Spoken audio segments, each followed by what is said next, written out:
Breaking: the FBI just raided his house. While celebratory people were pondering their New Year plans, the FBI was gearing up for something much more drastic. Some people was worried about how to dress or what to eat, and that was just a regular day for them. But it was a typical day for Sean Andrew Duncan. The FBI raided his home in Sterling, Virginia, and they uncovered something sick. Besides his apparent desire to join ISIS, the FBI also discovered an indirect link to former President Obama. Some may call this a coincidence, but others may think freely and interpret this at their discretion. Sean Andrew Duncan wanted to join ISIS in Syria. He a Muslim convert, but if you saw him walking down the street years ago, then you may not have noticed it just yet. His red hair and pale white skin are unlike the stereotypical ISIS combatant. In other words, if you saw him walking around Walmart in plain clothes, then you wouldn't have any idea that he interested in throwing gay people from rooftops, stoning women,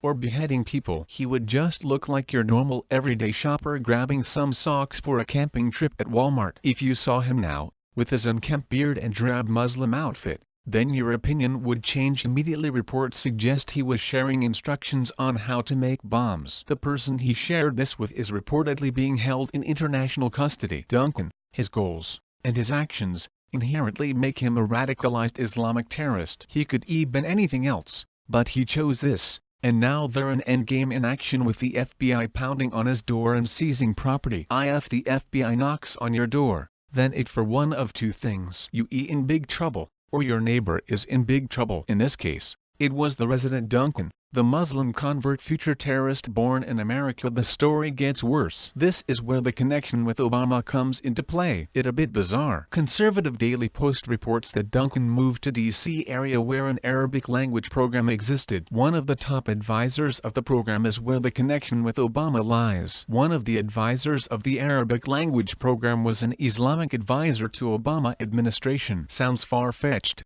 but it not. People have been known to hide in plain sight. It seems that Duncan moved to the D.C. area to associate with the Arabic language program taught at the Fawaki Institute, based in Sterling. Duncan apparently loved the program so much that he gave testimonials about it and worked to raise funds for the program. Most interesting of all, one of the Fawaki Institute Arabic language program top advisors is Mohammed Majid, who is a top Islamic advisor to the Obama administration. Duncan had drawn attention to himself when he and his wife began dressing as if they lived in the Middle East. They looked like foreign Muslims, and they reportedly received an ominous amount of packages delivered to their home. It was so many packages that people didn't think this was just someone going on an Amazon Prime shopping spree. The clothes, the packages, it all looked and felt like something was going on. Anyone who thought like that was correct. Sean Andrew Duncan, who became a Muslim convert at the age of 17, moved to the Sterling area from his prior home in Pittsburgh, Pennsylvania last June. Duncan and his wife shared the condo's space,